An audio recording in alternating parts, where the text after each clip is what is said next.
Presiden Buruh, saya bersama Bung Iqbal, Bung Jumur Hidayat, bersama Ibu Eli Rosita Selaban. Yang pertama, Gerakan Buruh Indonesia mendukung penuh Presiden Prabowo Subianto. Dan kami menegaskan kami bukan berada di belakang Presiden, kami berada di belakang Presiden. Dan yang pasti kami mendukung demonstrasi yang damai.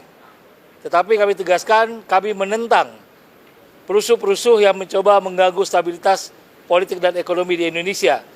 Karena itu Presiden berjanji ruang demokrasi tetap terjaga dan beliau berjanji yang pertama RUU perampasan aset segera dibahas dan juga RUU ketenagakerjaan yang diminta oleh buruh.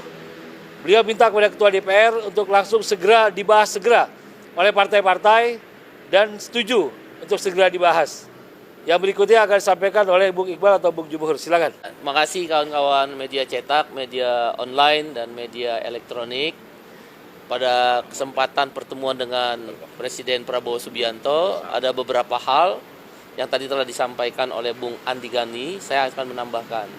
Pertama, kami mengusulkan dan berpendapat demonstrasi tetap harus diberi ruang. Karena itu hanya satu-satunya cara bagi kelompok bawah, kelompok buruh, kelompok petani, kelompok nelayan, kelompok mahasiswa, dan orang-orang kecil untuk menyampaikan aspirasi ketika lembaga-lembaga formal, tanda petik ya, lambat atau tidak mau mendengar apa yang menjadi aspirasi kelompok bawah. Tentu demonstrasi ini harus konstruktif, konstitusional, anti kekerasan dan tidak boleh anarkis. Dan pada titik itu Bapak Presiden setuju. Yang kedua, yang perlu diperhatikan oleh anggota DPR RI adalah kebiasaan flexing dan hedon.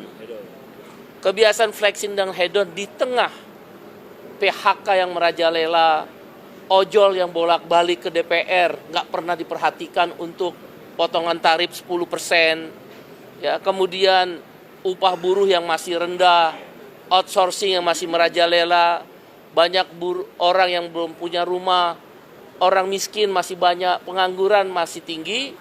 Flexing dan hedonisme itu tadi kami sampaikan kepada Mbak Puan dan juga kepada Bapak Presiden Prabowo Subianto untuk benar-benar tidak dilakukan oleh anggota DPR RI.